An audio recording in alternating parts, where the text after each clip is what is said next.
feeling like Shadrach, Meshach, Abednego. They want me to lose my balance like I got vertigo. It's vertical that I go to, I touch the cervical. Spying my mind, oh my, better than apple pie. A Max Systems, the word catch rhythm. Spaz out when flutes play, empty space fill 'em with bars that fragment like glass prisms. If they want the game, here's some fair, go and get 'em. But I promise you the tongue is a sword, might split 'em. Infuse the source in you with the first breath blue. There's fire in my shoes on top of my head too. It can warm, it can light or burn, it's up to you. The book's red like oxidized iron, the crook's blade. The blade pointed, pencil in hand, the beast fed. The bull stops here, I grip horns and get ahead. Left the carcass in the mountains of the Caucasus. The consequences of dabbling in metropolises. The city's opposites live the life of opulence, while the chosen, the few, is rather obvious when flutes play. When flutes play. Yeah. When flutes play, they say the feet move like Pele. Sharp knife fillet. When the words spit finay. When flutes play, they say the feet move like Pele. Sharp knife fillet. When the words spit finay. You may ask, Jamal, why you speaking such coded metaphor? My reply so I can let hot air pass like a matador. My math's a cure for the unaccounted for, pure, who lost the jewel but confined to fraudulent source. The smell is hell, but you be amazed what manure can spark life in. When the odds ain't right, then seed still finds miraculous ways to grow at night. Sin is the move of primal ocean. Sit round 80 BPM so I can go in. Fire hit, water smoking. Every word spoken is a token to mend what has been broken. The flute melody floating. Something bubbling in the pot, lethal potion. Sniff, get a whiff, it's a gift. Him most high, most fly, most shy. I am that I am with a clear eye.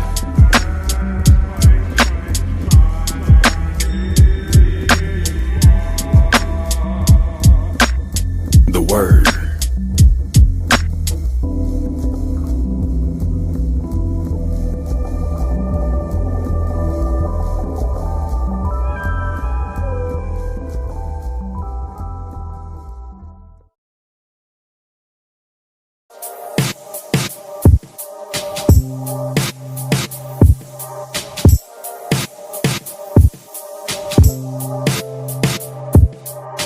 Of course I'm jaded.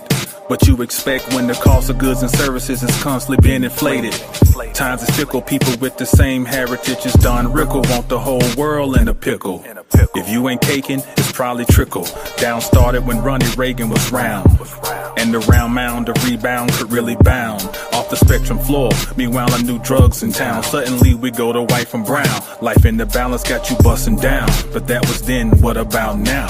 The same song plays, the rhythm just different. When the pressure gets applied, the common man is livid. May create a murder scene in the place he live in. The world's robbing, no one's giving. It's downhill like Tyson with Robin Given. The soul is frigid when its freedom is inhibited. My job claiming work-life balance. While peeking in my window, I need a valance. Try to escape the grasp of the eagle's talons. While the matrix say they love me for my talent. But one wrong step and offbeat breath can leave me bereft of connection to self. The medication I need ain't on the shelf. Life is in the balance. For real. Yeah. Whether triple beam or digital, your way up game at all times is critical. Balancing between the physical and spiritual. Not an easy task, avoidance can be typical. The mystical mind of the sage feels the middle pool. Across the abyss, he steps wearing harrow wool. He uses tools as he walks to the land of Shul. The soul is full, speaks the power of the sacred bull. Sacrifice is the opposite of foolish vice. Time and discipline maketh thou the greatest thrice. Best as possible, keep your mind sharp as knife. Cause overlooking details causes strife. Life in the balance, whether right or wrong, this is the current plight. Prolong, nothing right now, take flight. Yes, homes, the sun first rise at night. The swan song. balance.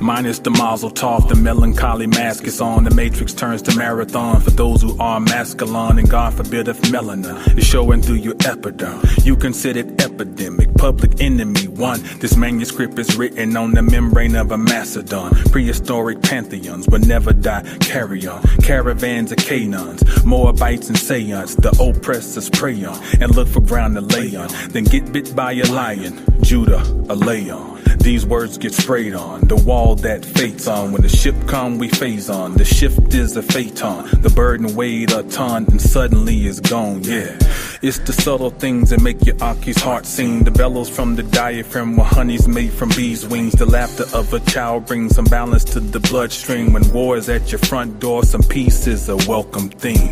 It's the subtle things that make your Aki's heart sing. Aquatic drips from full springs from under earth where life clings. Better than ever, the word in every endeavor. Better than clever, the truth is wisdom ever. If you should doubt it and attempt to count it, just know that this is powered by no force, no time devours. No army cowers, no hate can sour. Cause on this hour, the seed flowers. Before the switching of scenes, let's hope that life finds its means. Allegiance to the right team. The murky water's now clean. The darkened path is now seen. The subtle things are now gleaned. The hero conquers the fiend. Balance achieved on the beam. As this discovered in a time capsule in future times. Just know in this era there existed an enlightened mind. He carried water and within its essence was divine. Seated 3 daughters and the sun whose brilliant lights would shine. This type of light, let's be honest, is a rare kind. He aged gracefully, not hastily, fine wine. The word is arguably the artistry of the Arcanine. Articulate armory in the arteries is aquanine. Aboard to authorities with alliances, the sciences, defiances, the answer to truly finding this. Ein is first, Ein soft second, Ein soft earth. Check it for the record, he is vested, he is tested. Golden product from the dark, wet ingested. Mic check it, 1, 2, bipedal. Babes and fetals, prodded with needles, protected nightly by scarab beetles. Not John, Paul, or Ringo. Peep the lingo. Awakened souls moving step like the rhythm's equal. Beautiful flowers growing up from fecal. Matters not if not approved by the people. The word.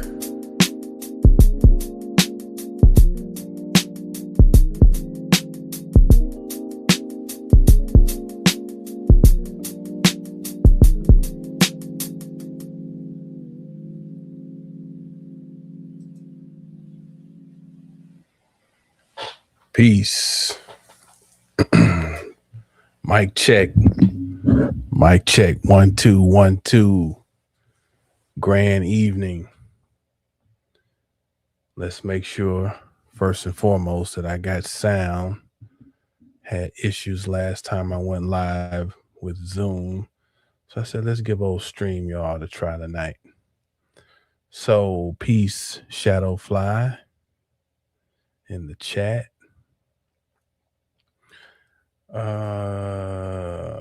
Just want to make sure that I got good sound. Let me know if you can hear me, if anybody can give me some feedback. 1, 2, 1, 2. I hear myself pretty good. Peace, Faye. I'm going to assume. Okay, good. Thank you. So, all right. Here we are. We've made it back for another discussion. So much going on. Peace, Lisa. Thank you, Faye. So much going on. We are in 2026, fiscal 2026, that is, and we are in Aquarius season. And it's We've most of the country has been covered by a blanket of ice, and we are making the most of it. And I'm just trying to get caught up. There's a lot of things, a lot of conversations I want to have, a lot of things I want to talk about, and it's just trying to get them out. That's the challenge. I'll be over here sitting on a whole bunch of stuff, but have to take care of business and responsibilities. But I do want to, as we're getting going, thank everybody who's joined in thus far. And let's do all the good social media stuff as you come in. Hit the like button, share it if you got somebody who you think appreciates a certain level. Oh, whoa, whoa, whoa. Thank you. Thank you, Shadow Fly. There go that Cash App love coming through. I sure appreciate it. Thank you. And well, let's not discourage any other cheerful givers who might be out there this evening. Let me because I think what I got to share this evening is Cash App worthy. I mean, if I should say so myself. Let me figure out got my brain ticking. Okay, there's the Cash App. Will there be others? No, but okay. Peace, soul, granola. Oh, Kayla L. Peace, peace. How you doing? Okay. So, okay, let's do the announcements before we get started. Let me go back to this and stop messing around with this Cash App. Let's get down to the real business. My 2026 forecast reading is still available. I extended I guess you call it the discount. It's 25% off. No, that's the wrong one. I got the wrong one running. Here we go. 2026 forecast reading. I have extended it until my solar return, February 2nd. You can get 25% off of the 2026 forecast reading. And I mean, this is a dynamic year. We already got retrograde, Mercury retrograde coming up soon. We got 2 eclipses in February. We have a nodal shift this year.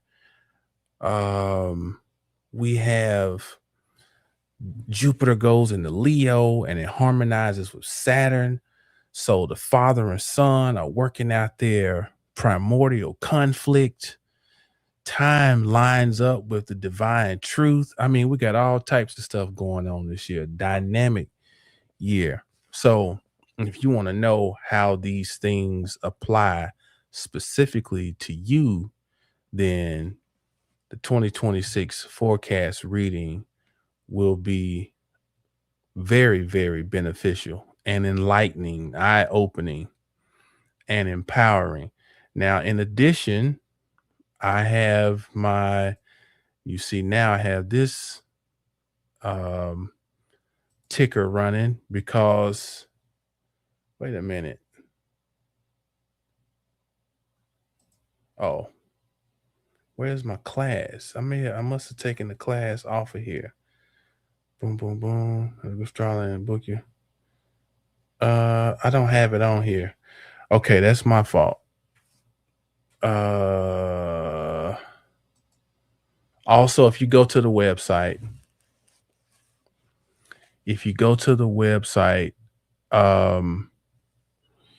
you can also sign up for the Intro to Medical Astrology course that I'll be holding on February 22nd, 10 a.m. Central Standard Time. Intro to medical astrology. Now, here's the deal. That's the title of it, Intro to Medical Astrology. You may be thinking, what's the significance of that?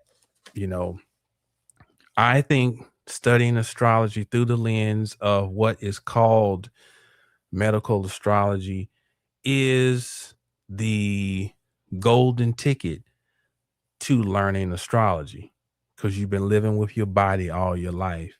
And when you see the archetypes expressed through very tangible and recognizable things like a heart, a liver, which we're going to talk about tonight, kidneys, then, um,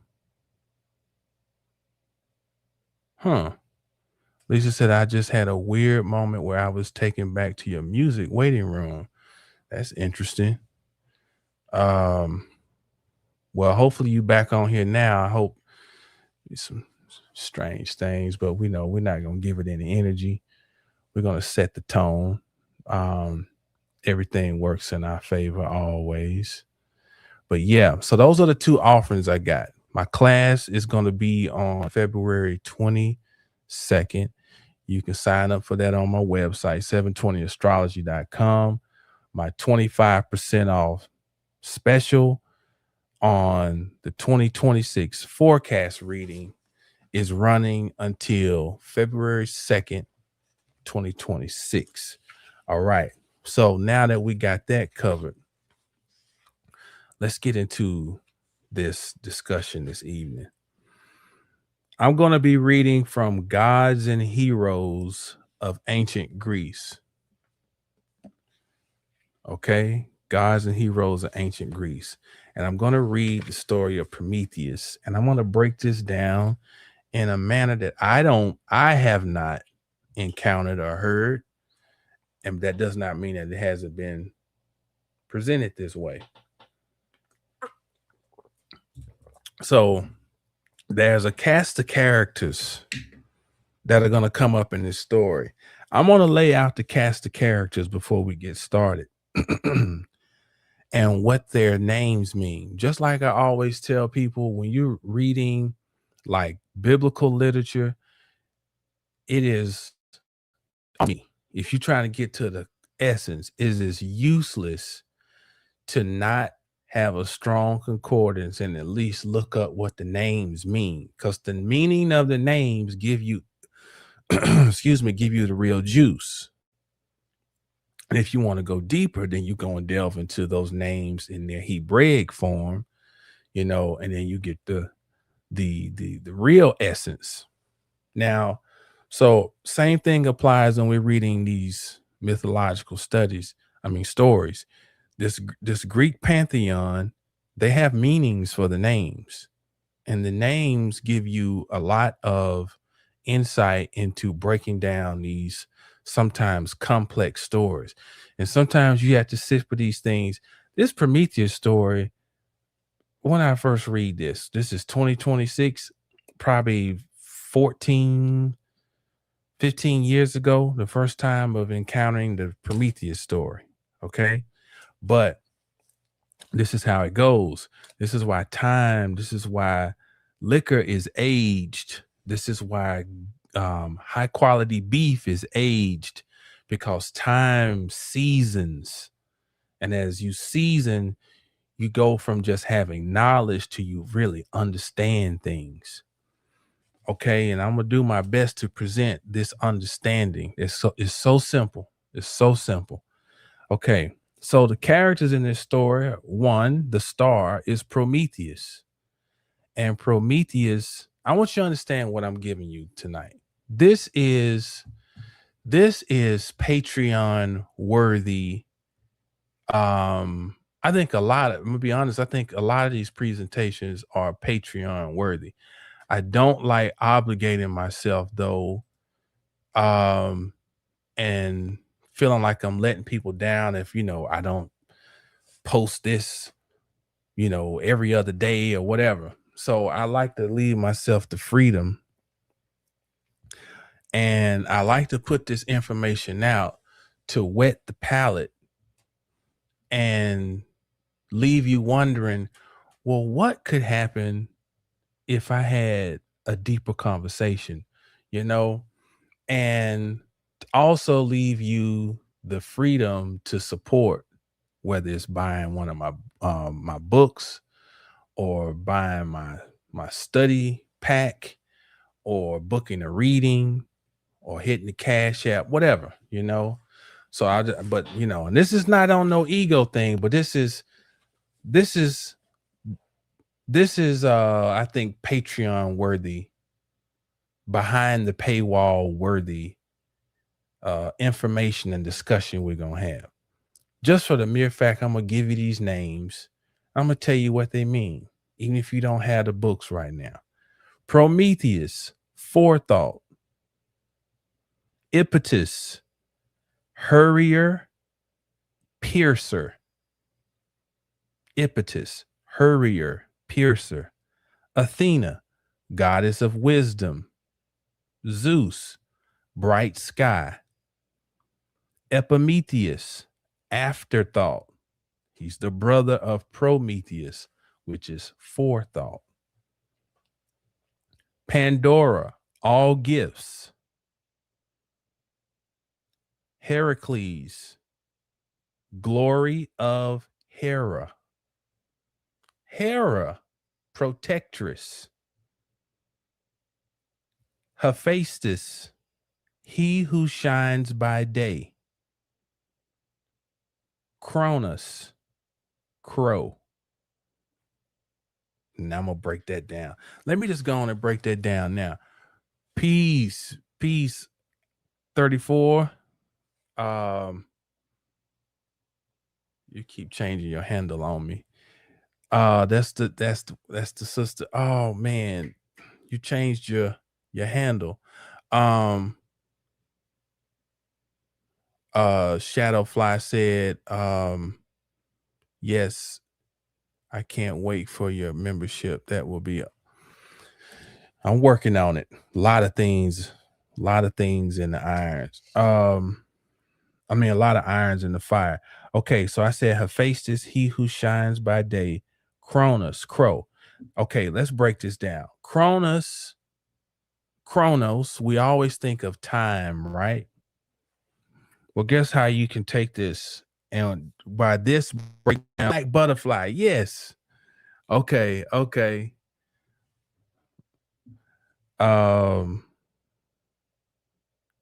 So Cronus, they're given, and this was Robert Graves' Greek myths. He translates Cronus as crow, but we know Cronus is also Saturn. Okay. And we know that Saturn's father time, and it's the sickle, the grim reaper, karma. But how could the crow tie in to time? Well, look at this.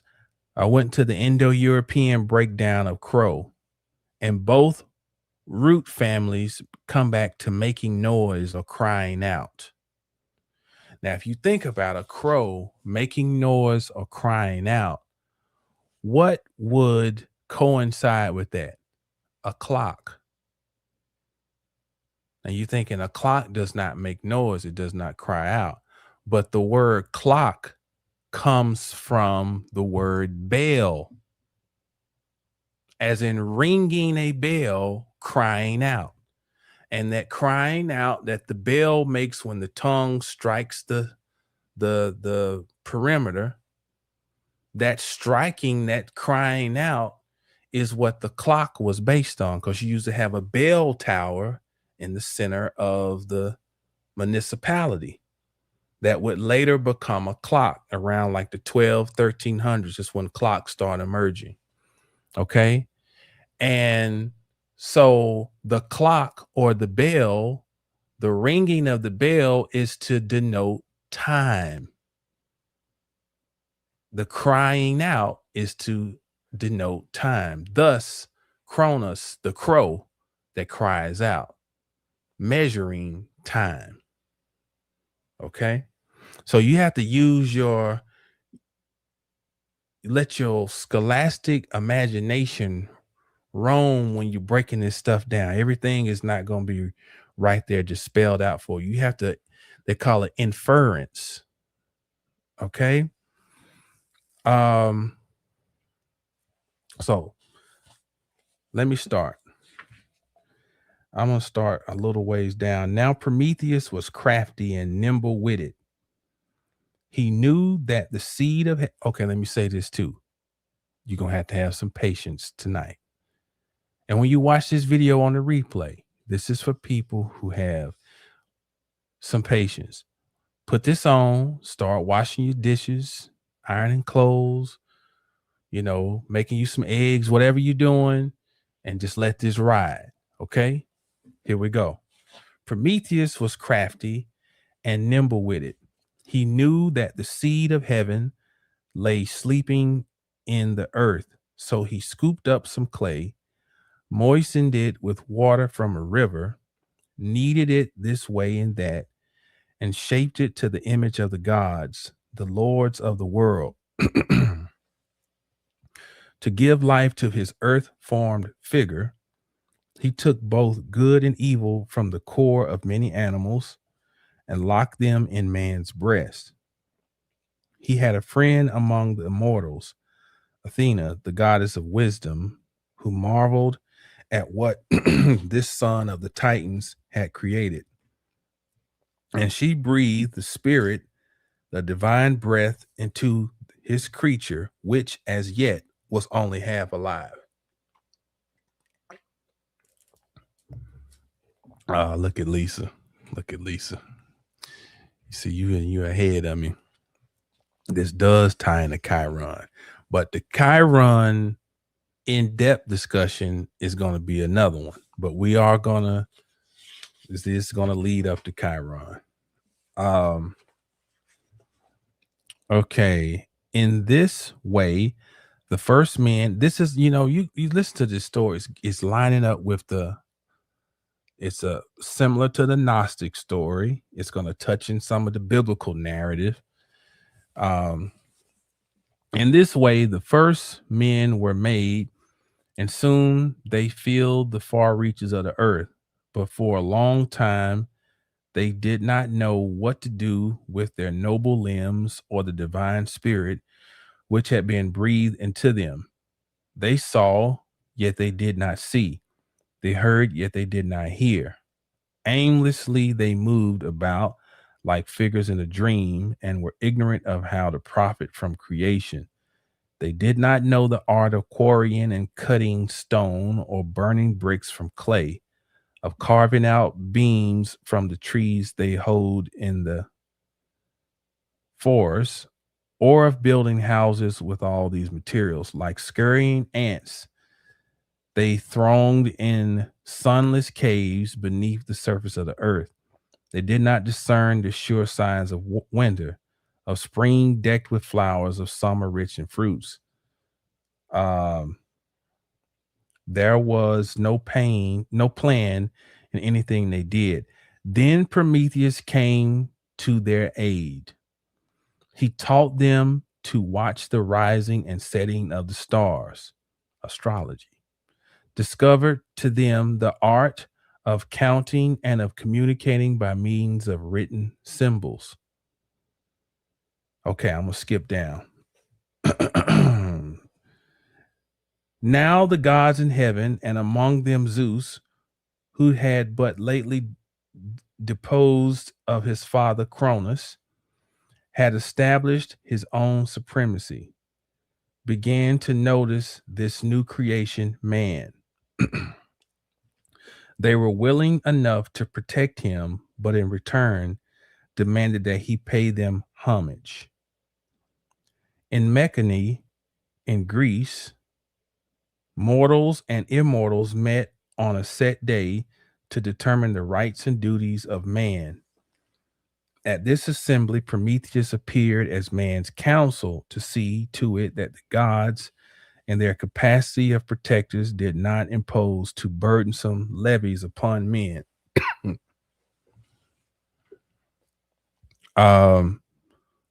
Peace, Tisha. Okay, on this occasion, his cunning prompted him to trick the gods. In behalf of his creatures, he slaughtered a mighty bull and bade the immortals take whatever parts of it they pleased.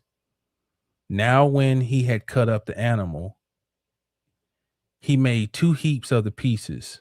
On one side, he put the flesh, the entrails, and the fat, covered these over with the hide, and placed the paunch on top. On the other, he put the bare bones cleverly concealed in the suet of the victim, and this heap was bigger.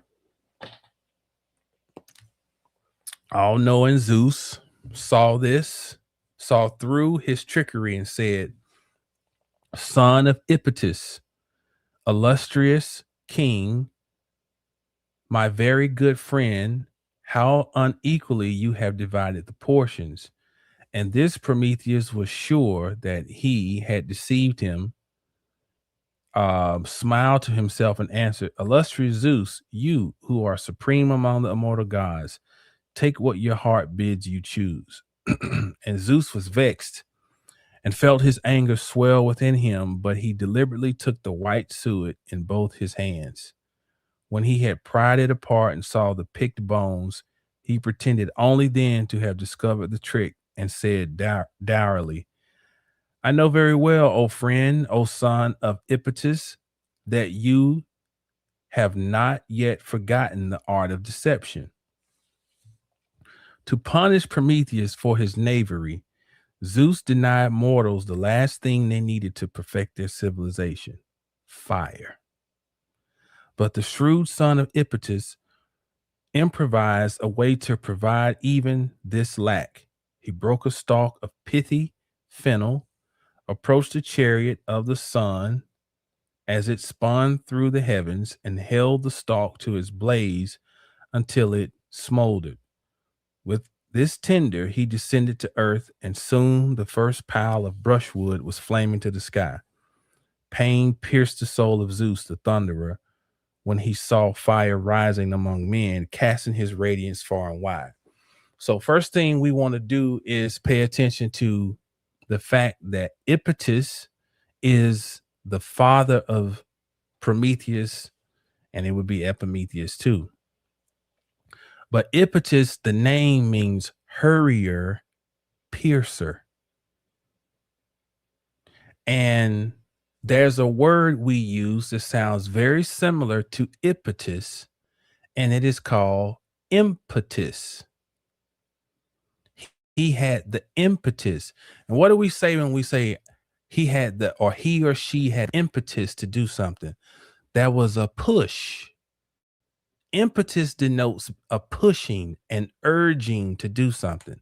Now, impetus, the name means hurrier, piercer. Both of those symbolically denote some type of forward movement. It also aligns up with a Martian type of energy.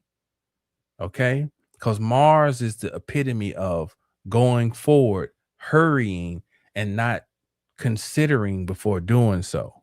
It's a very forward thrusting energy.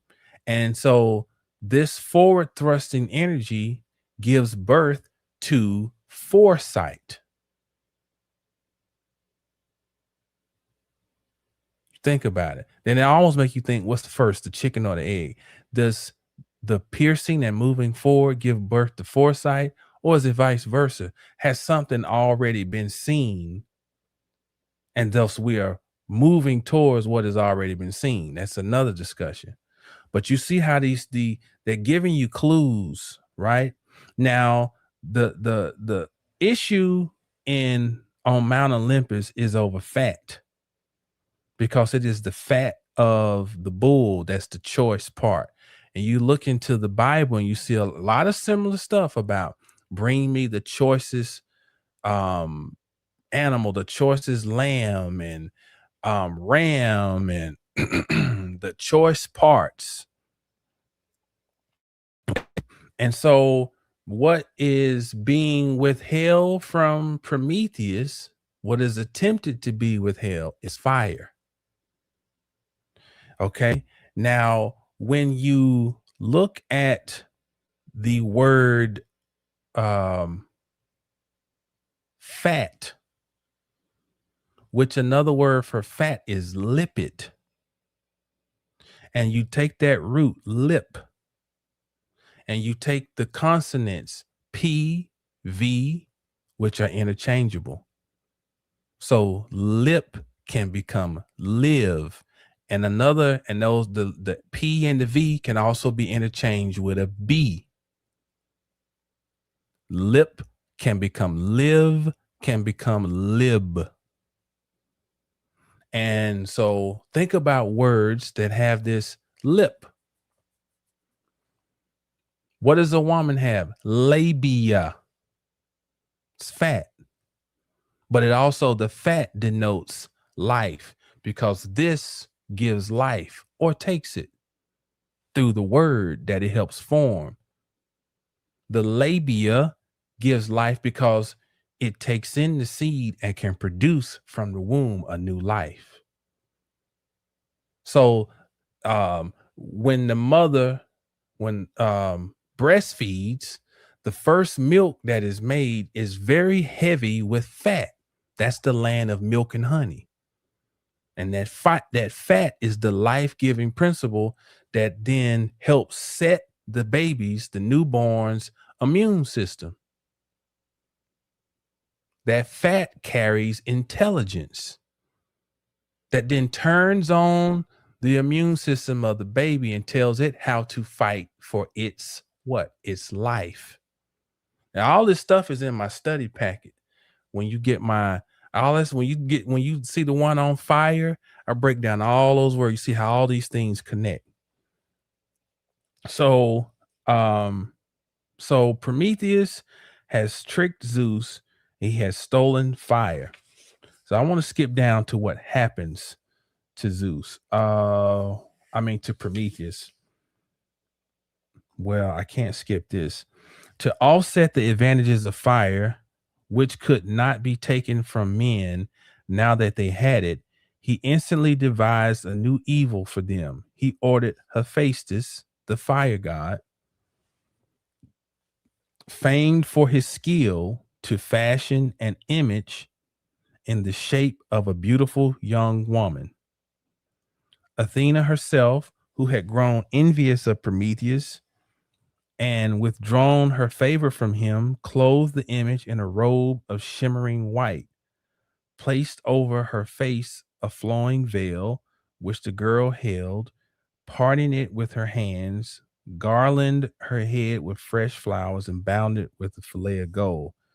This was also the work of Hephaestus, who, to please his father, had wrought it with great art and adorned it exquisitely with many colored shapes of various animals.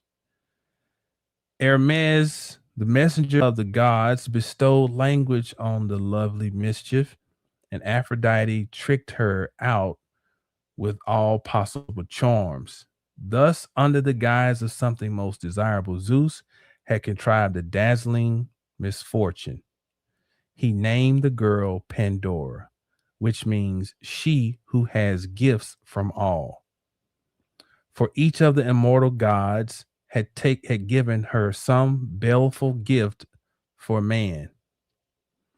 Okay, so Prometheus' stupid brother Epimetheus, which is afterthought, he's almost like Michael Corleone's brother Sonny in The Godfather. He's weak.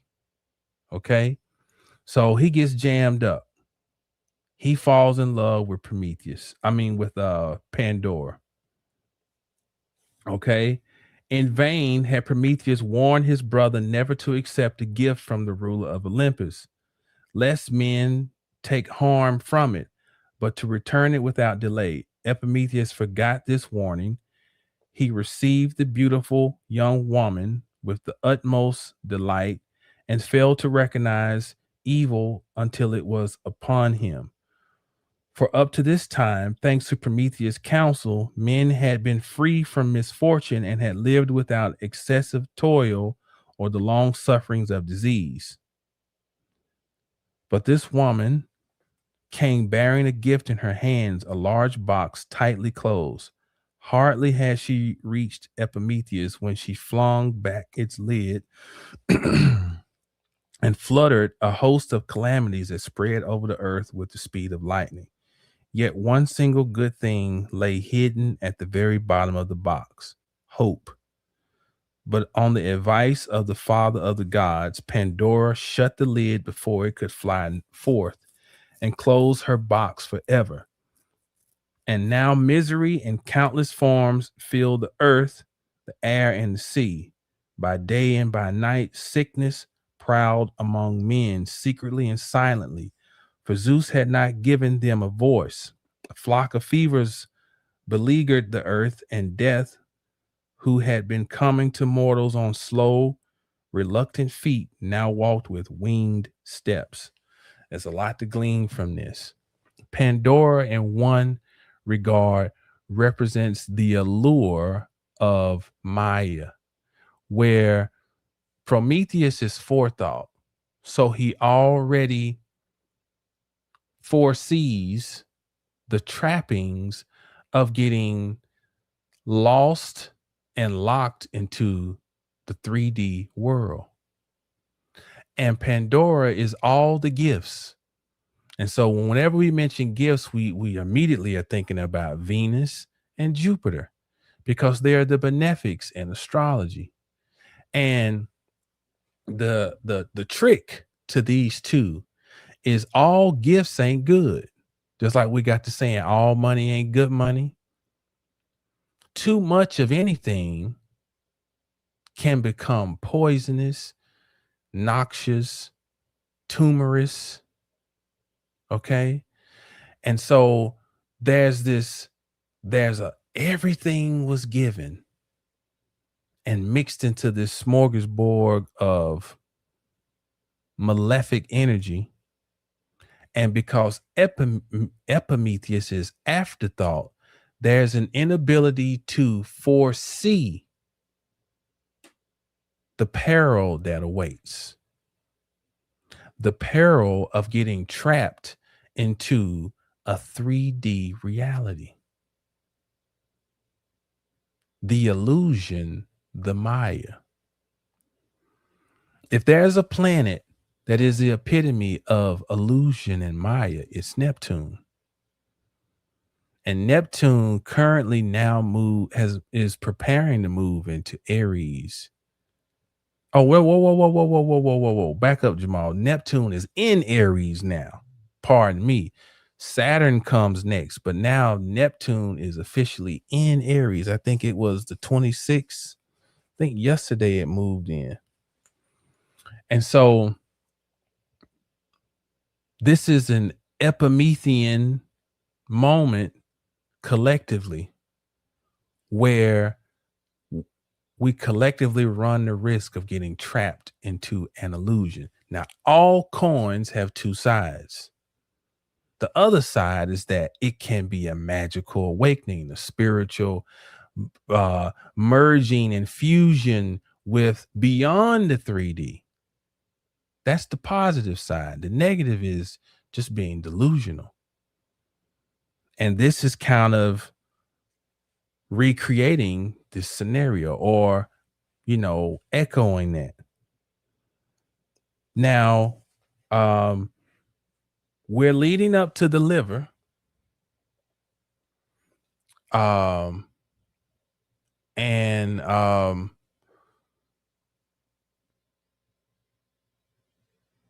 the root hep applies to the liver. Hepatitis. Now, I find it interesting that Hephaestus, hep, has that root, HEP. Now, what Hephaestus does is he forms all of these beautiful things, these trappings. And if you think about the liver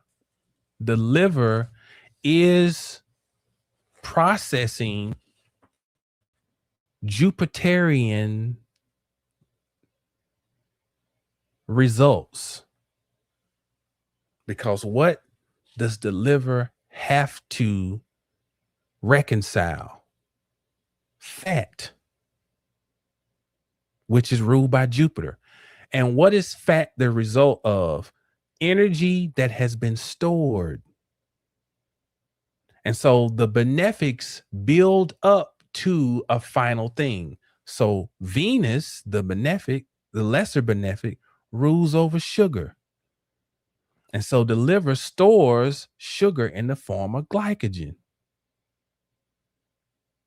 But if its stores get too full, there's too much, then it is inundated by fat and it can't break it down. That's Jupiter. Jupiter is the result of what has been building through Venus. Saturn is the result of what has been broken down through Mars. And if there's not a Martian effect that breaks down the fat into fatty acids that can be processed and moved, then we have this excess. And so Hephaestus possibly can be a clue to the liver because he's dealing with all these gifts. And these gifts lure you in. What else is harmed by the liver? Alcohol, excess. The excessiveness in alcohol is what? Sugar. The excessive intake of sugar leads to, a negative outcome. Mars, yes, so Mars is the lesser inflammatory agent, and Pluto is the greater inflammatory. And so Pluto rules over enzymes, actually. So Mars is, yes, it is similar because it is a caustic agent. Mars rules over acids, but Pluto would specifically rule over enzymes. It's the greater caustic malefic. It's the greater inflammatory. But on the positive side, it is enzymic. So it's a catalyst. But the way you think is, yes, you own the same line of breaking things down. Hopefully that made sense. Okay, where does we get? I want to get to where my hands, her faces. I want to get. I want to get to where Prometheus is. He gets his sentence. Uranus' grandfather, so Prometheus was forced. So let me see. Okay, when this had been accomplished, so this was after Pandora comes through and does her thing, and now man has been basically degenerated.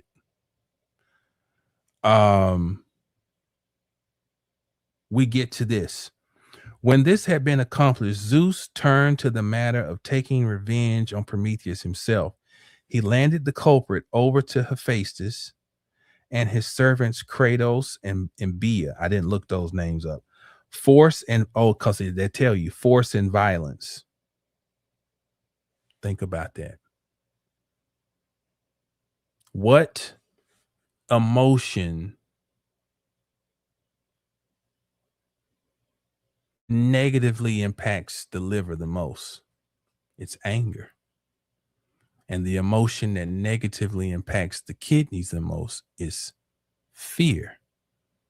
And so the liver and the kidneys are intrinsically linked to each other, because most anger is driven by, if we go deeper, it's a fear. But here we see that it's another clue about the liver, because Hephaestus handed the culprit over to Hephaestus and his servants Kratos and Bia which are force and violence. Um, then he bade drag him to the wastes of Scythia. Waste. We're talking about digestive system. Waste of Scythia. And there, above a sinister chasm, forge him to a steep cliff of the Caucasus with stout, unyielding chains. Hephaestus carried out his father's commands unwillingly, for he loved the son of the Titans because he was his kin, his peer, the child of gods, a descendant of Uranus, his great grandfather. He was compelled to have the cruel order executed, but he spoke words of compassion at which his more brutal henchmen frowned. So Prometheus was forced to hang from the cliff, upright and sleepless, and never could he bend his tired knees. Now, when you think about sleepless, you got to think about how does sleep deprivation impact us hormonally. We have a circadian rhythm, and that word circadian, circa means around, and the last part comes from the Latin diem, which means day. So circadian means around the day. So if he's sleepless, his circadian rhythm is thrown off. He is in a hormonal rage, which means his adrenal glands are out of whack, which means there's metabolic dysfunction because the liver and the thyroid are in constant communication. And the thyroid has a key role in regulating metabolism. And when the liver is out of its rhythmic sync, all of our organs have a rhythm. Everything is a sound, everything is a song. Everything's a musical production. Everything's a rhythm. And so the liver has a circadian rhythm. You know, it starts to decline after 3 o'clock. But if all that is the natural rhythm is thrown off, then we have the cause for dysfunction and malfunction. And you see, Pandora came and brought dysfunction. Pandora can also represent the Western paradigm where we are gluttonous. We have access to this and that. We can have it in abundance. Jupiter. And it creates slothiness. Like when you have a hard aspect between Venus and Jupiter, typically we think, well, it's not that big of a deal, but it is because it can promote laziness. And to be bound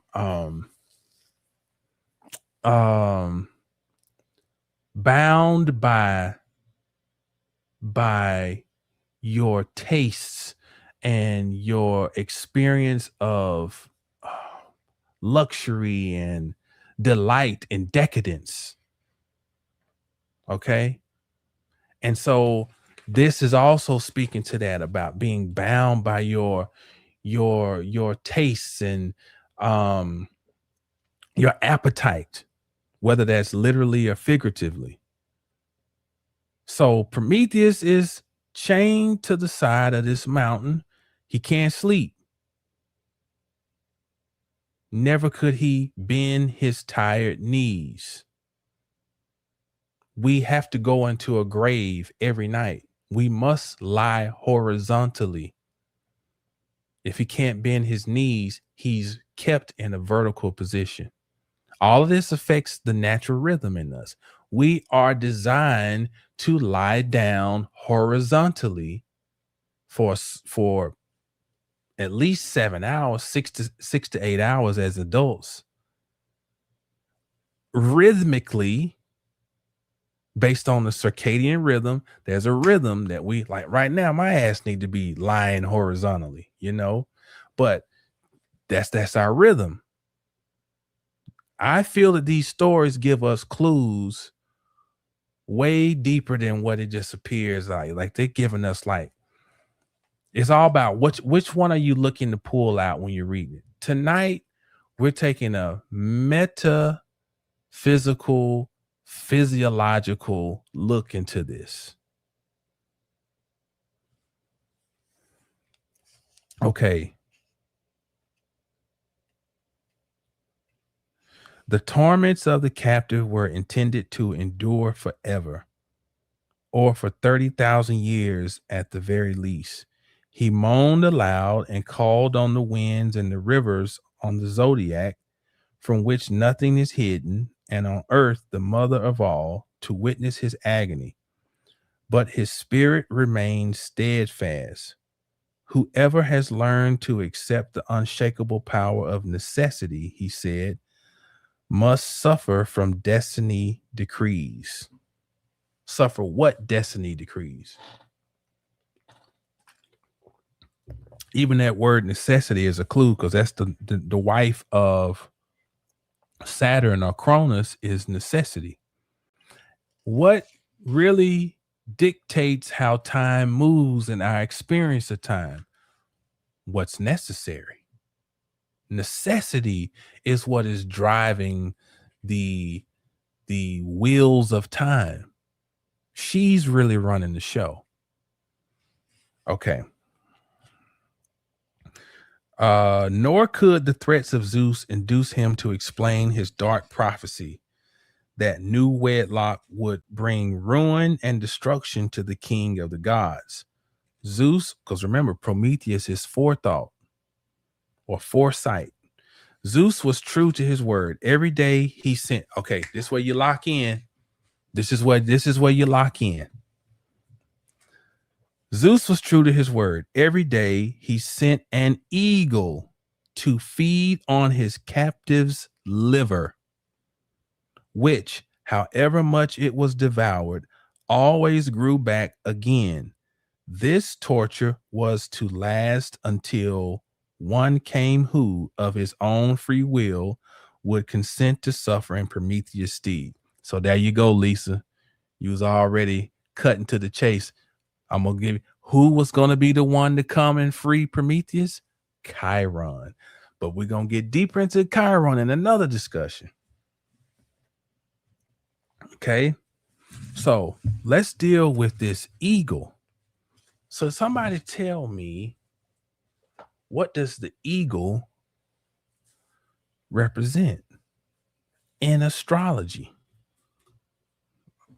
Y'all tell me in the what you call them,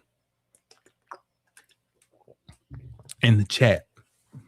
What does eagle represent by sign?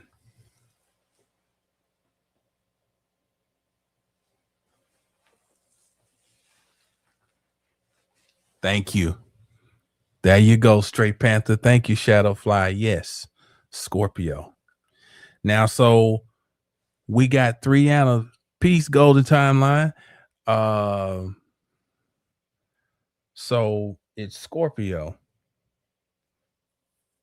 So we know that we give 3 animal associations to Scorpio.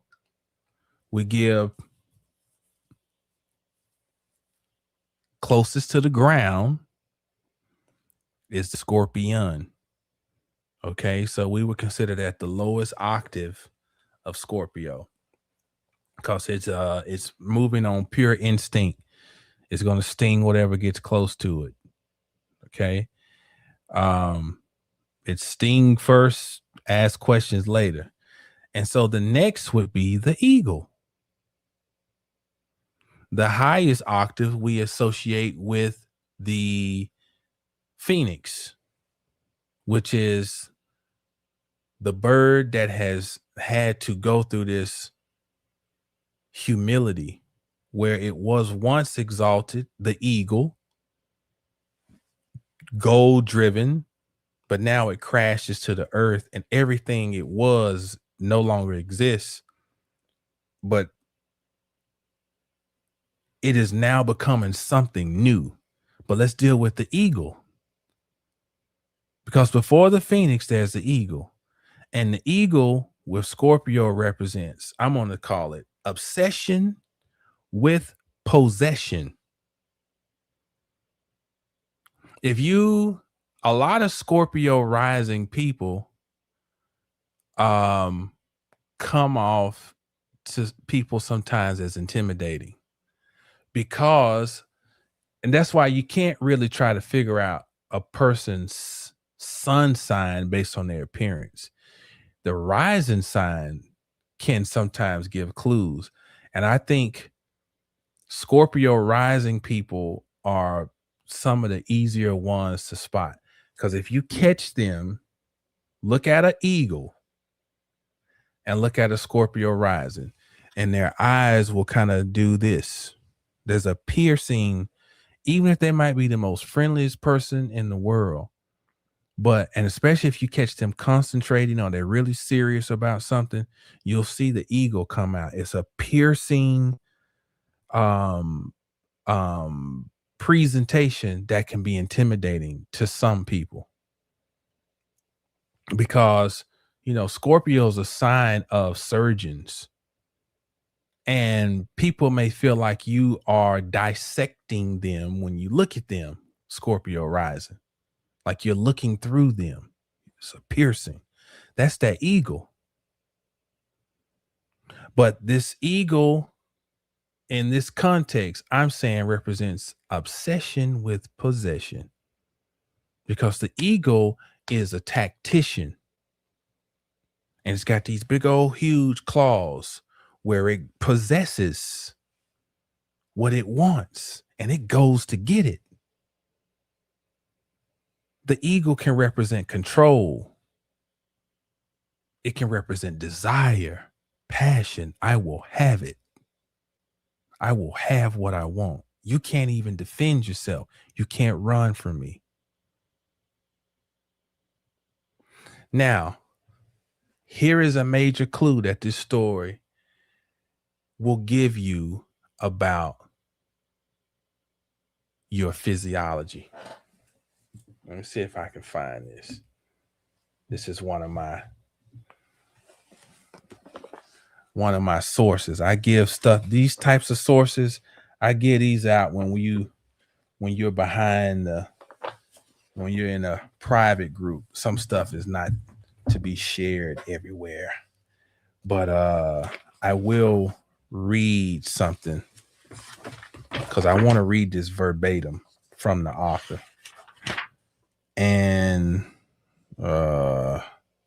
if I can remember where I know I got the page marked 756 somewhere in there. Let's see if I got that page. I want to read this verbatim about the liver.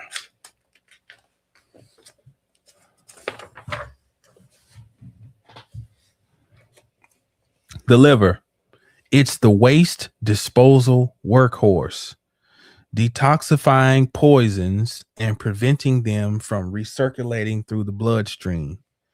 It breaks down or converts the body's use, pancreatic, thyroid, sex gland, and other hormones. It stores vitamins and minerals and activates vitamin E. It helps with immune protection by producing antibodies. I want to skip down to what I'm looking for, because there's something that I want you to, they're giving you a clue in this story. Here we go. Listen to this. The liver is the only organ that routinely regenerates itself. As little as 1/4 of a liver can regenerate into a whole liver, because most of its cells can act as stem cells, capable of creating any body tissue. Okay? Listen to the story. Listen to the story here.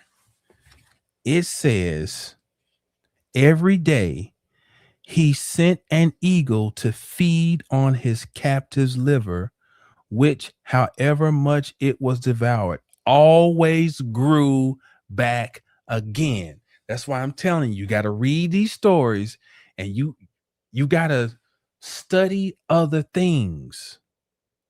And when you study other things and come back to mythology, you'll see how rich these stories are. They be telling you all types of shit. The clue in the story. See, here's the trick. The trick is we get caught up in the imagination of damn a eagle coming and you can almost feel it. The piercing of it's just tearing at your liver, and your side is opening, you're bleeding, and the pain. You imagine all that, and then then it grows back, and he does it. But we skip over the part. It grew back. And then this book then confirms that the liver routinely regenerates itself. So it gives us a clue. There is something very, very magical about the liver. Okay. So now, then we got to go to, I got another one we got to go into. This is another good one. Let's go. This is the liver is the largest gland, boom, boom, boom, in the body and possesses many. The liver is one of the most important organs of the human body, both from the physiological and the occult viewpoint. It works with and transmutes materials brought by the venous blood from the stomach, pancreas, spleen, and intestines. It manufactures bile, converts glucose into glycogen, and changes other byproducts into urea. The liver is a fascinating study in connection with karmic or past life causations.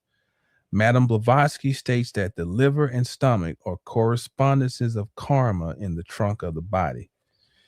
So listen to how Rudolf Steiner in Egyptian Mysteries, he said the ego man is chained to the earth body.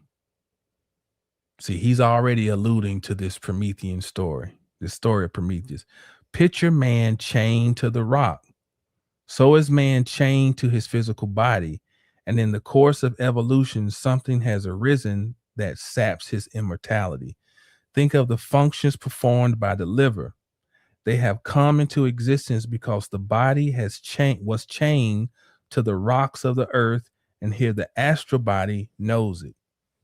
So he's alluding to what this story represents as being bound by a 3D perspective.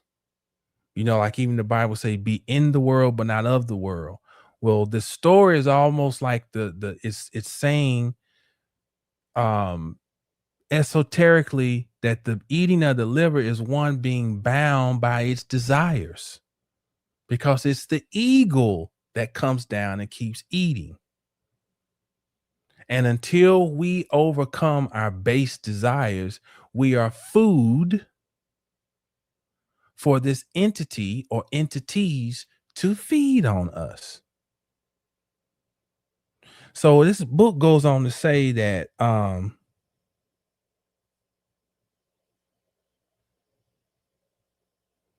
the most common method of divination was by inspection of the entrails of a sacrificial animal, liver divination being held in special esteem. The origin of this practice is lost in remotest antiquity. In Borneo, a pig was generally used. In Burma, a fowl. Some countries use goats or sheep. Such divination was a prominent part of the religious observances of ancient Babylonia and Assyria, and was also used extensively among the early Greeks and Romans. Later, this custom was carried over into the rites of the early Hebrews. Ezekiel says, "For the king of Babylon stood at the parting of the way, at the head of the two ways to use divination. He made his arrows bright. He consulted with images. He looked to the liver." So part of this is to suggest that the liver can show you how one has handled a journey into the 3D world. Has one overcome one's base desires? Has one evolved? Has one been driven and controlled by anger?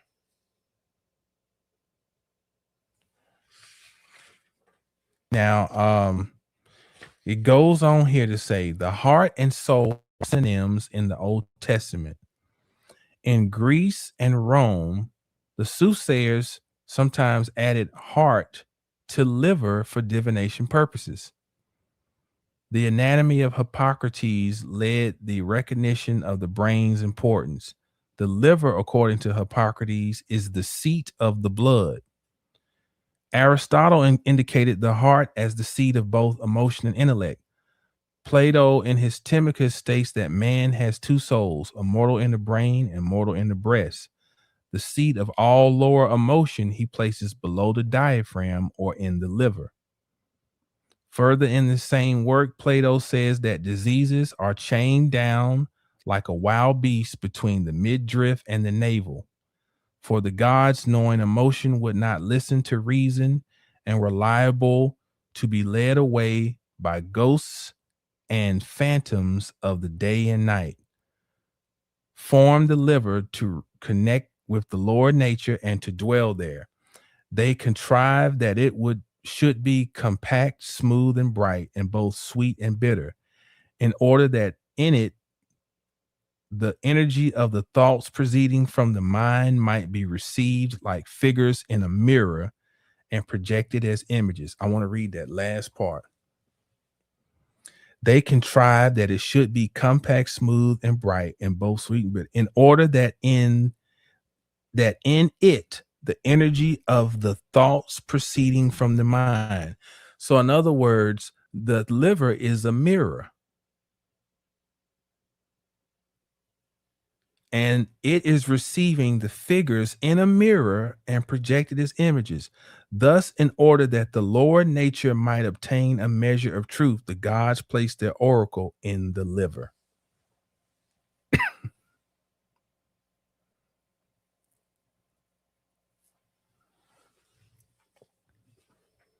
In the liver. And it's and you hear in the Deuteronomy, I think it's Shema, O Israel. And when you think of that way, is the hearing, is part of it, is it to need the hearing needing to be heard down in the wilderness. And the wilderness in the body would have to be the digestive system, because that's where in the wilderness is where people would be exiled. And so to be exiled in the body is to be sent into the caverns of hell, the digestive system, the wastelands. And so this is where the message needs to be heard, in the area where nobody wants to go.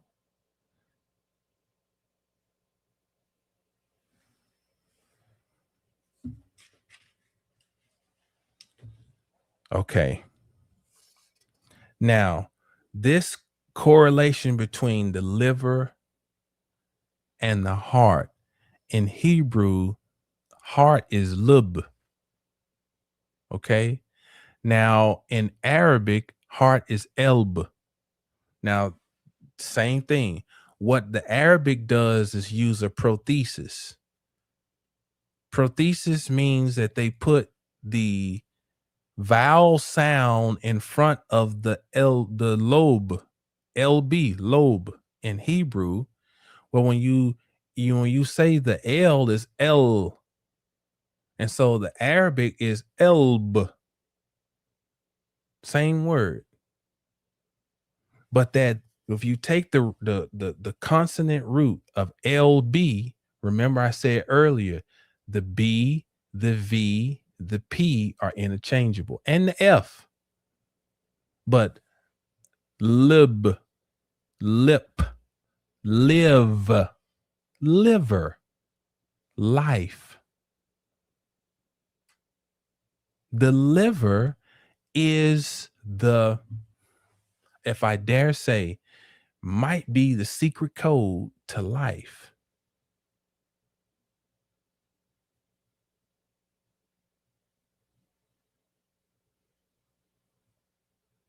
When you study, I've been studying this thing voraciously.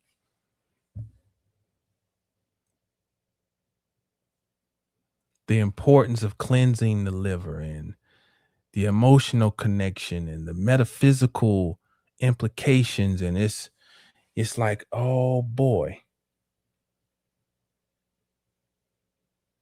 Now, the liver comes under the rulership of Jupiter and Mercury. Mercury, because the liver has a job of sifting through, because the liver can take things that have been poisonous and to remove their sting so that they're not noxious, and then send the byproducts on out, at whether it's urea or, and then by it stripping it down and then sending it to the kidneys, then it doesn't burden the kidneys. But the liver, in the fact that it also stores glycogen, which is or helps convert sugar into glycogen. But then the fact that if that glycogen store is not mobilized, that it then stores fat, then it's the size of the liver and its correlation and its association with fat is why the liver also comes under the rulership of Jupiter. And when we take the word liver comes from lipe, Indo-European root, and lipe means anoint, and anoint comes back to fat, and Jupiter rules fat. So even the astrological correlations line up with the etymology.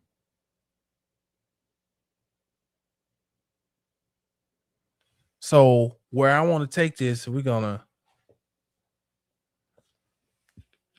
want to go and say, I want to take this another direction. We're continuing with the physiological direction we're going in, and say that I want to give you some things to chew on. Choline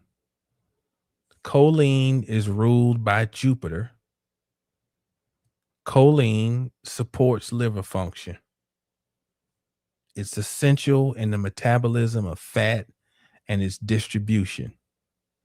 And what it really is doing is it's dealing with gene expression, cell membrane lipid transport.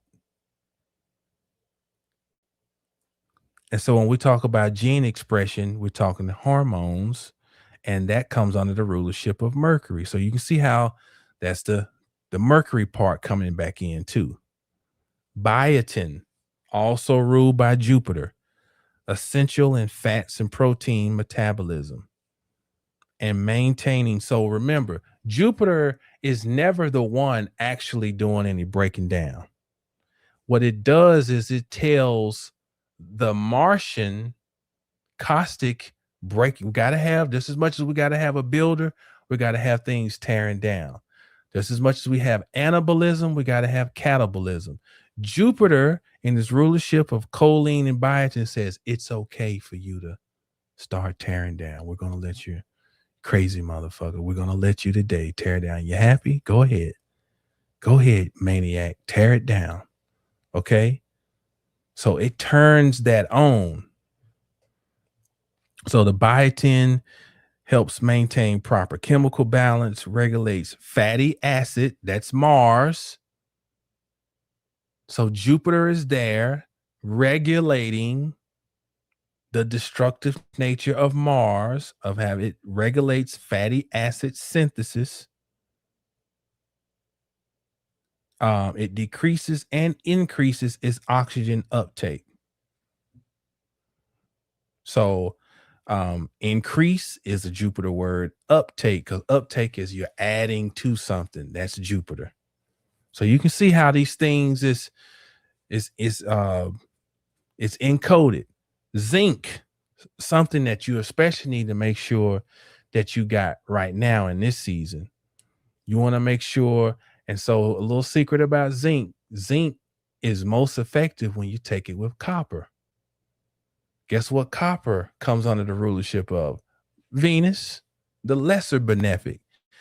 Zinc comes under the rulership of Jupiter, the greater benefic.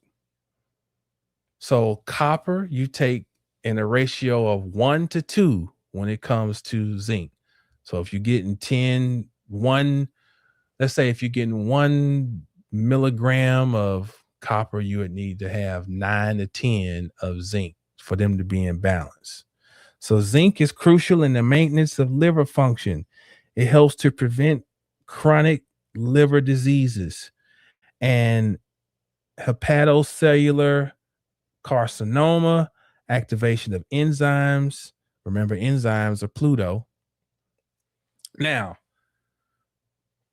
here's a word in the spiritual world, in the so-called spiritual world or whatever, they don't like to use a lot, is hope. Remember, hope is the one thing that Pandora withheld in her box and closed it up. Well, what planet would we associate with hope? Jupiter. Because if hope could have got released, that was the one gift that could have helped the world. That's a clue. That's Jupiter. So these minerals and vitamins, this mineral and vitamins that I'm mentioning, they are hope. The hope that Prometheus needs to heal the liver. Now I'm speaking literally about these micronutrients, but if we take it to a metaphysical level, then these Jupiterian supplements, if you will, can represent, what does Jupiter represent by itself? Jupiter represents expansion. Jupiter represents growth.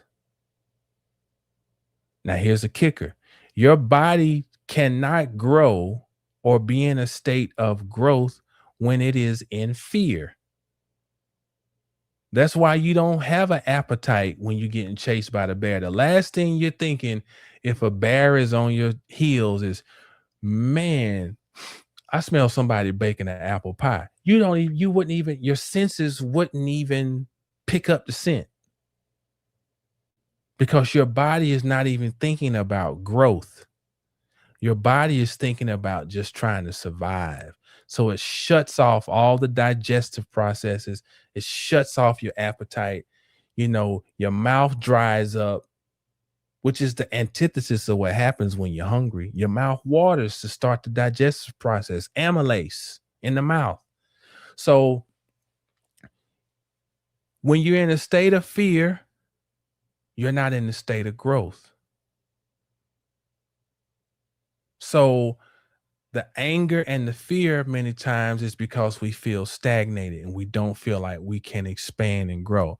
And so therefore we have to, that is where our magical impetus comes in, and we have to be thinking beyond the right now, and we have to have the foresight of Prometheus to see down the road.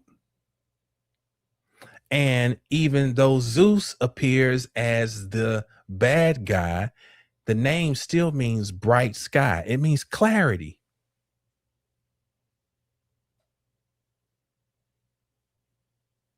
And clarity begins as a magical thing before it becomes a physical reality. Like, you have to have clarity in the midst of being muddled and basically, if we're gonna make it sound religious, it's faith. What's the scripture say? Faith is evidence of things not seen, and whatever, it's like I'm seeing something that I can't even see. That's Prometheus, foresight, and it is Zeus. It is the bright sky. There's a clarity in the midst of chaos. Okay.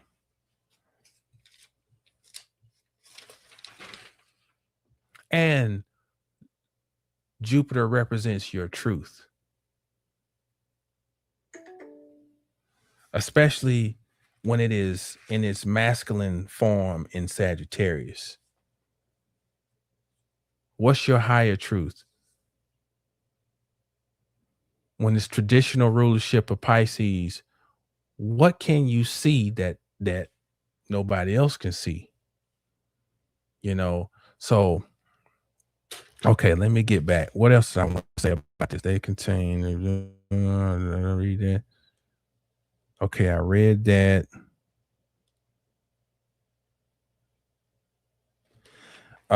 Aristotle thought that the liver was the seat of emotions.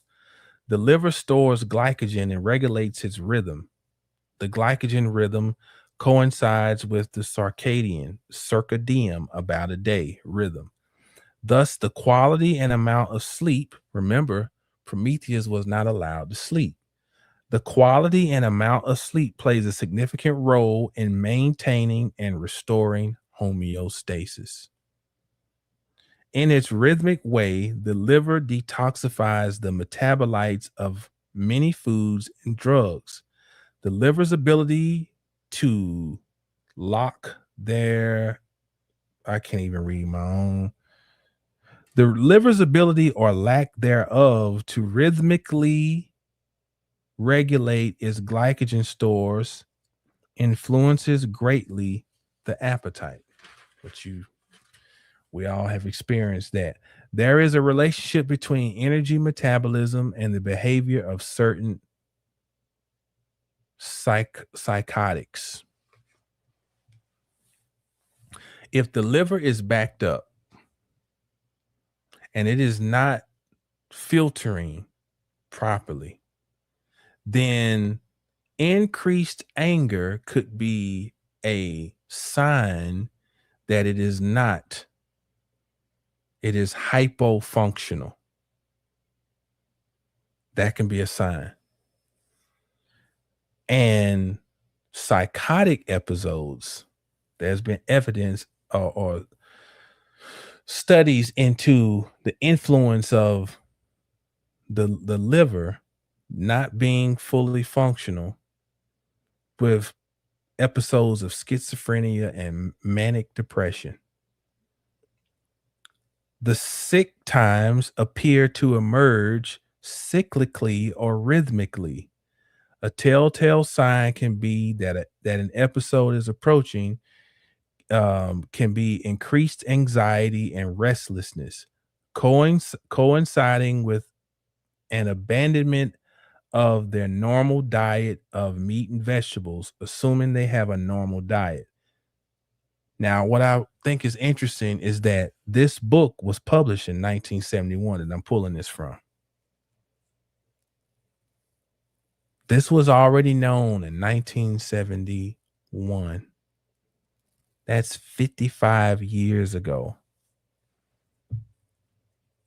Assuming that any semblance of normal eating exists, the beginning of the psychotic crisis may involve the eating of sugary, carbohydrate dense processed foods. So, in other words, many people are suffering from a form of hypoglycemia.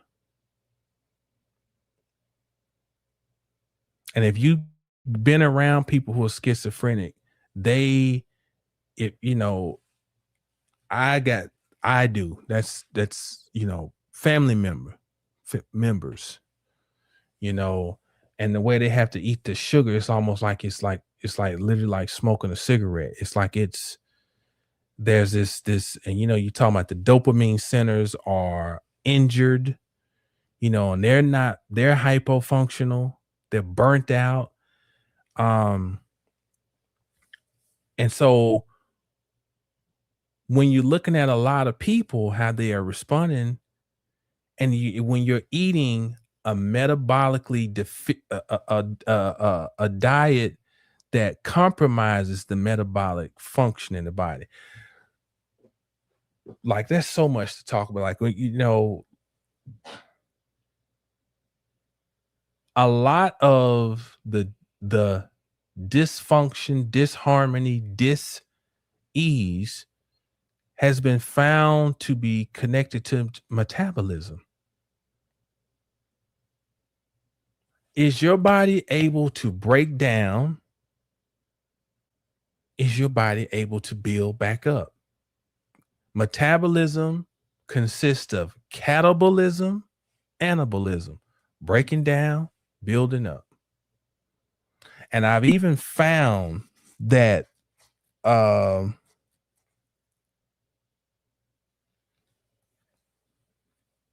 um, I've even found that one of my latest revelations is that, I've talked several times about the midlife crisis and how it starts typically with Pluto first, Pluto square natal Pluto,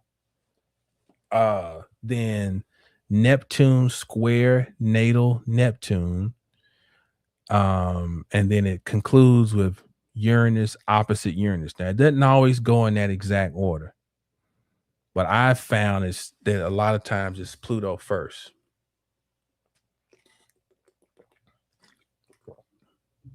So just like Shadowfly, we would going back and forth earlier, and I was saying that Pluto rules over enzymes. And I had the revelation that when you start your midlife crisis, it's usually around like 42 to 43, 44, somewhere in there. And if it kicks off with Pluto square Pluto, then guess what? There's a natural need at this time to incorporate or to look at your enzymic function in the body.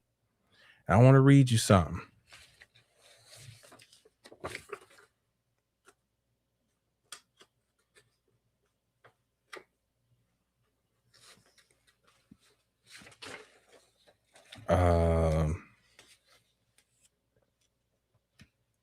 Let's see. Let me see if I can find this.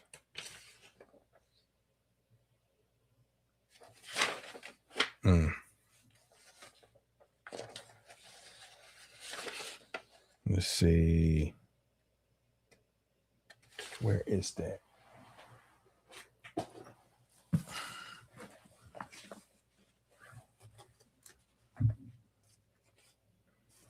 Let's see. Let me find this. Where you at? I got the page marked. Just got to figure out which one it is. It might be this one. Yeah. Holistic practitioners advise people who eat cooked food, are ill, or are over 40 years old to supplement enzymes. So here I had the upload, okay?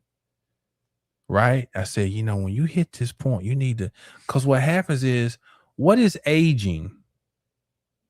Aging is when we start to, so the breaking down of the body is Mars. So remember, the lesser malefic deals with the breaking down and good or bad, and the greater malefic deals with the outcome.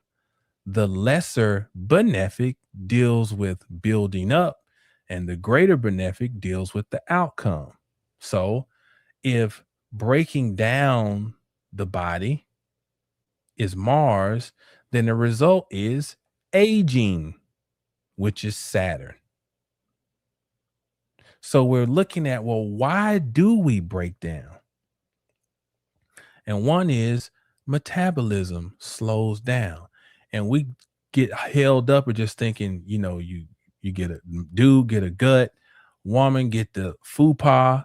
But no, we're talking about there are chemical reactions that tend to slow down.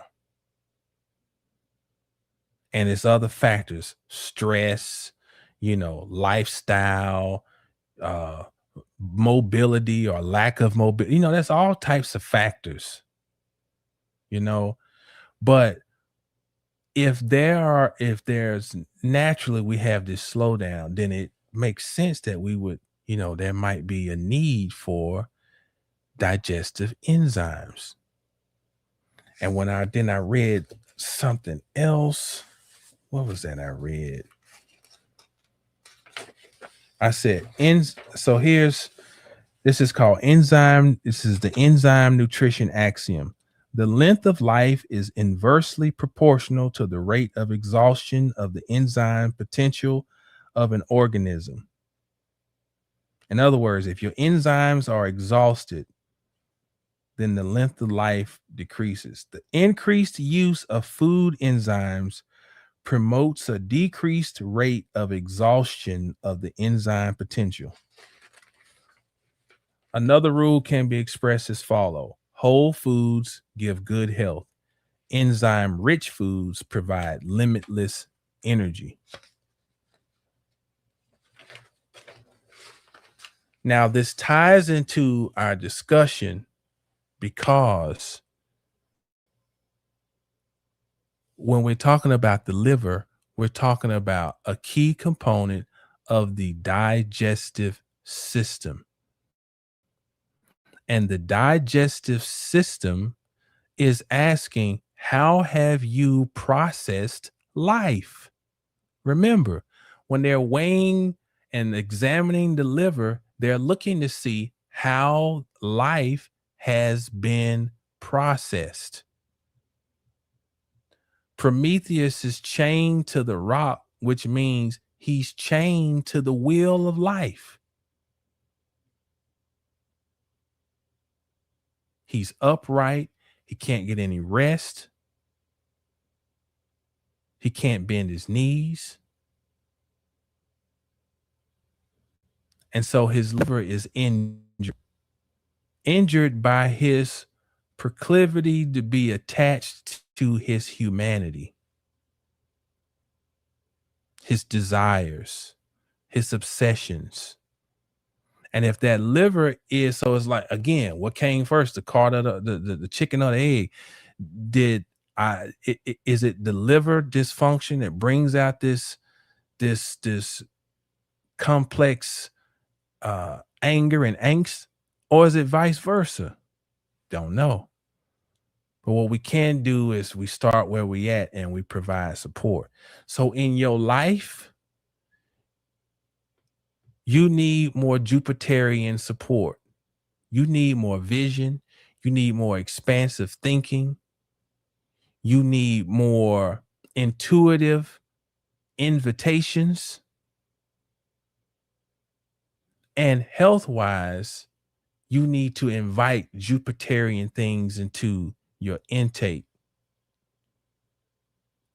because wherever Neptune is, it causes things to lose their tone. So Neptune and Aries puts pressure on the regulatory system because the brain and the kidneys are a constant communication regulating. Kidneys are regulating salt and water in the body. So because the kidneys are associated with Venus, Libra, opposite Aries, and it's an axis. So then the kidneys are in a direct line and affected by, Neptune's presence in Aries. Now, the kidneys are directly dependent also on the function of the liver. That's why the liver is so important. Because if the liver cannot break down nitrogen and send the broken down urea to the kidneys, and the kidneys are being taxed because they're receiving these crystalline molecules, like, if you will. And so they're trying to compensate for what the liver hasn't done. And if the liver is burdened, then everything starts backing up.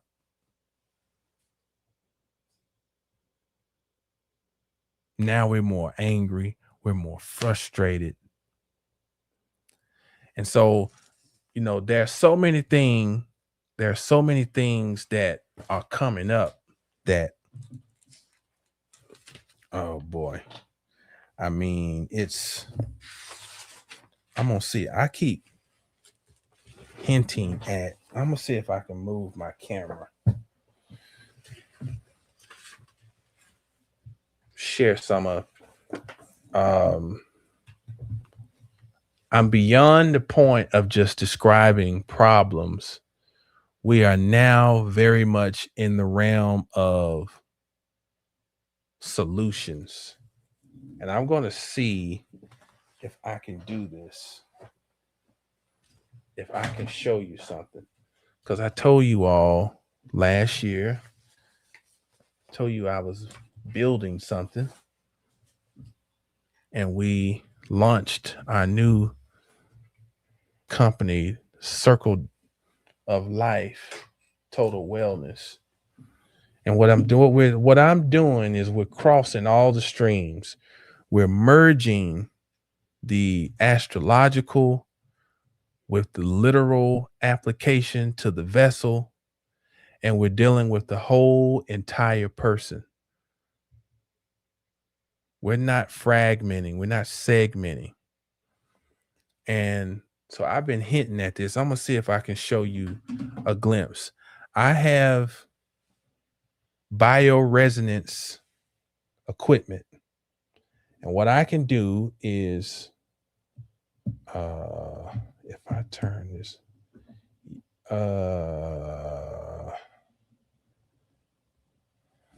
let's see. I know what I can do. I don't need to do that one. I'm going to move the piece. I'm going to fire up this machine. Let me fire up this one.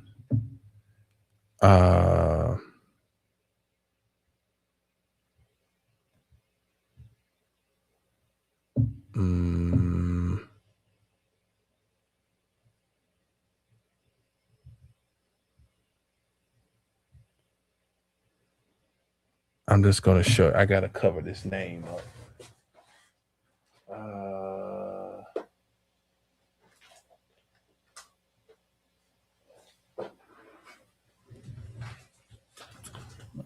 Let me figure out how I can't have this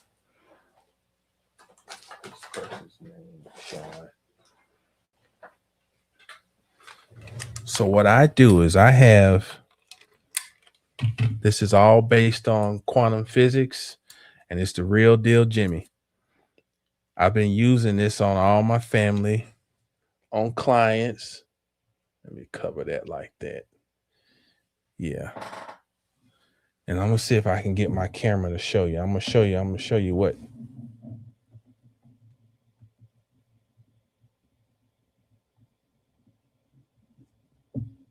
So any part of your body that has ever shared a part of your body is forever quantumly entangled with it. So I have a device that I can put you can send a fingernail, and using that fingernail, I can go in and I can scan the entire body. And this thing goes down to emotions that are trapped inside of organs. And it's scary how these things can be discovered based on this going in shining light. So what this thing is it's going to walk through the whole vessel, and it's going to tell me, gives me I got a color code you see down here, and it tells me where there may be issues based on the shape and the color that shows up. So right now it's going through and scanning this person. They're not even here. It's just because I have a sample of their DNA. And this thing will give me a readout at the end. And it allows me to then go and hone in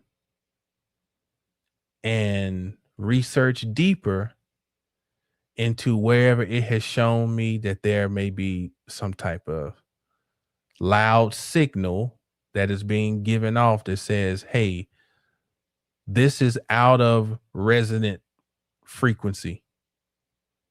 It's not harmonized.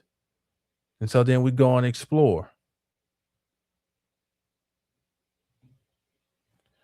So I'm going to stop it right there because you'll be hearing more about this.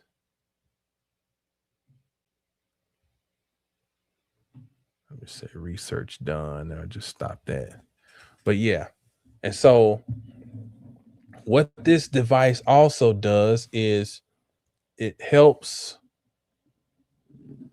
determine there might be vitamin deficiencies, mineral deficiencies, where there can be things in your environment that may be having a negative impact. I mean, what crystals best align with your vessel? What foods, like if you have hypofunctional or inflammatory area, it can help pinpoint what foods best align with restoring that area to optimum levels. I mean, I can't even begin to express how phenomenal this thing is. And the excitement for it to be available to the common man and woman. And it is so the vision of all this stuff I'm doing, this conversation tonight, and the what I've this little snippet of what I showed you, it is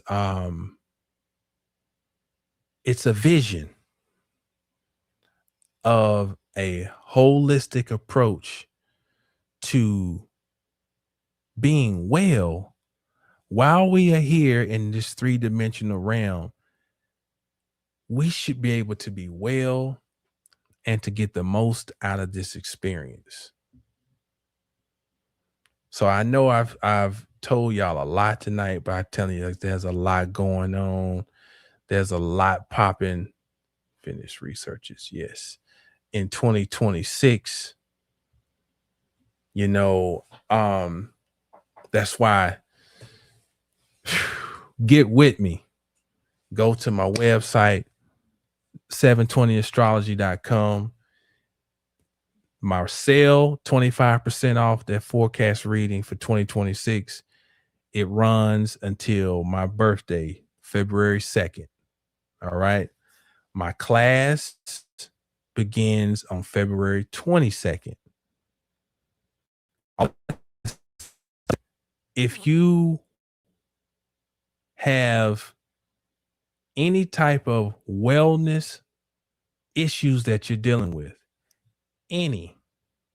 then, or if you just want to be empowered and you're well and you want to stay well, you go to circle-of-life.com, and my consultations are not $1,200. Consultation is $75. And if you're not in the area, we'll meet on Zoom. I got forms and things you fill out.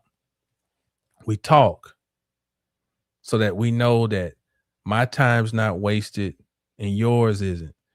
And then if you want to move forward, then that consultation fee gets applied to the applicable, to services that are applicable.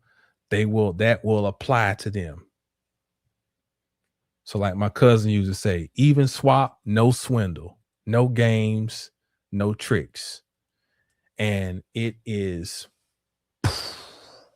mind blowing. And this is not even this is not even all of what's going on. That's just what little bit I could share right now. But yeah, that concludes the discussion for this evening. We are restoring and healing the Promethean liver. We are regaining our foresight. We are having the courage to continue to see down the roads. Because another thing about Prometheus is he knows what's coming. He knows that Olympus is falling. It's going to fall. And Zeus wants this. He wants to know, what is the prophecy? If that Netflix series is still on, go watch Chaos on Netflix. It reenacts the Greek Olympian drama. It's a great Jeff Goldblum, great series. I wish they would come out with another season, but check that out. And it's a very entertaining way to get introduced to the Greek mythologies, or just to, if you're already into it, just to see it, theatrically. But health-wise, one of the things we're going to be coming up with, we're going to be doing some detoxes. And so we're going to be doing post full moon detoxes. And I'll be providing details on what will have to happen. Is you have to participate, you'd have to get your sample in time for whatever full moon you want to participate in, or post or waning full moon you want to participate in. And what it is we have other equipment where we have a program where, just like if that nail is quantumly entangled, that we run a detox on the nail and give you a protocol for things that you would be doing wherever you're at home,